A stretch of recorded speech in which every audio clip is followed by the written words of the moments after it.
Welcome back here now, halftime show, joined by Coach Gaw. Coach, it's great to see you back on the sidelines. Yeah, good to be back. Super excited to have you with us now, obviously, to have the opportunity to talk some basketball on your side of things. Obviously, you have an exciting game coming up tomorrow against a team that we were able to cover here at Eastern Maine Sports recently, the Dexter Tigers. Yep. Obviously, very familiar with that matchup and the close proximity. Maybe talk about, one, what you expect the game to actually look like, and then maybe talk about what that game kind of means, because it always comes with a little bit extra.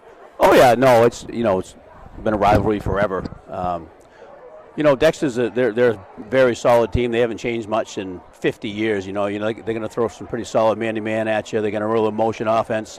They're going to be patient. We have to be disciplined on defense. We can't take a whole lot of home run shots because they will burn you on. They'll burn you. They got some talented players, and we're going to have to shoot the ball well. If we shoot the ball well, I think we got a puncher's chance. They're bigger and stronger at about every position, which is going to be hard to overcome. But good shooting solves a lot of problems. Yeah, you can't complain about good shooting. No. It's never going to hurt a team, that's for sure. And you guys certainly have a lot of that coming into this season. Definitely a solid group of players. Obviously, Brady Gaw, Chad Bourne, great players in their own right, as well as some other key role players and good pieces that you guys have. Kind of talk about what this season's starting to look like and take shape now that we're into the regular season, and talk about your group. Yeah, well, we had a rough summer. We've new system, trying to feel things out, and we kind of settled into it a little bit over the end of the summer, and during the preseason we've kind of come into it a little bit. As you said, we've got two proven scorers, which is good. At our level, Class C level, when you got two 300-point scorers, that's a pretty good thing to bank on. And in our first game, our second, third, and fourth options were very efficient. They were 8 for 10 from the floor. That's hard to beat. We were 16 for 18 from the free throw line. So, we took care of the ball. We didn't turn the ball over too much. I think we had 8 or 9 turnovers in the game, which is that's pretty good for us. So we were very efficient, and we're going to have to continue to be efficient. We can't afford to have a whole lot of bad possessions.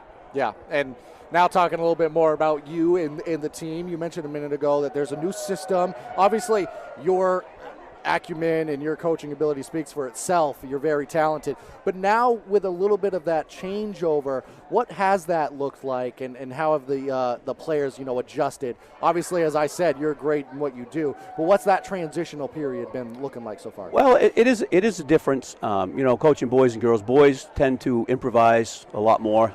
Sometimes that's good. Sometimes it's not. Yeah. At least in my situations where I've been, the girls, if they did something the wrong way, it's probably because you taught it wrong, because they did what you told them to do.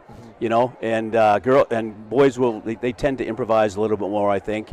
You kind of have to. I'm a little bit of a control freak. You have to kind of loosen the reins once in a while, let them play their game, and let them let Scott and Brady create, and that opens up shots for other kids. And the offense is adjusted. It's a little bit more of the modern, dribble, drive, kick, and a little less continuity, which I ran for a long time with the girls. A lot of continuity, and I had some great players with the girls too. Don't get me wrong, but it's the same thing, but it's different. Absolutely. What's it like returning to the sideline? It feels right when you're coaching at PCHS. It just feels like that's the way it's supposed to be. But what's it been like now returning to the sideline and being in the community in that regard? Well, back on the sidelines. I hear that a lot. Hey, you're back on the sideline, but I haven't left. Actually, I took a couple of years hiatus from the varsity ranks, but I coached my son in junior high 2 years ago. I got promoted to 3-4 rec coach last year. I coached my 7-year-old in the rec team, and that that was a blast. That was fun, and it's a totally different. I had a really smart motivational speaker I saw one time in a PVC conference thing that said, 3-4 rec. When you get down, it's 80% fun, 20% work. When you get to high school, it's 80% work, 20% fun, and then when you get to college and MBAs, you know what I mean, and it amps it up. So it's nice. I've been to I don't even know how many teams I've coached, but having seen it at all different levels from different perspectives, it gives you better perspective, I think, when you get back to high school. At some point, this is supposed to be fun. and I try to make sure that we have a little bit of fun. Yep. And a little bit of leeway to be themselves. Absolutely. That's a great quote, by the way, that you just dropped on us, a piece of knowledge right there. We certainly appreciate it. But you know what else is fun? Winning. And I'm sure that you and your group are going to do a decent number of that this year with the athletes you have and you returning to the sidelines. Yep. Coach, it's so good to see you. Expect to see great things out of you and your team this year. Thank you again for joining us at halftime here. Glad to be here. Thank you. Awesome. Well,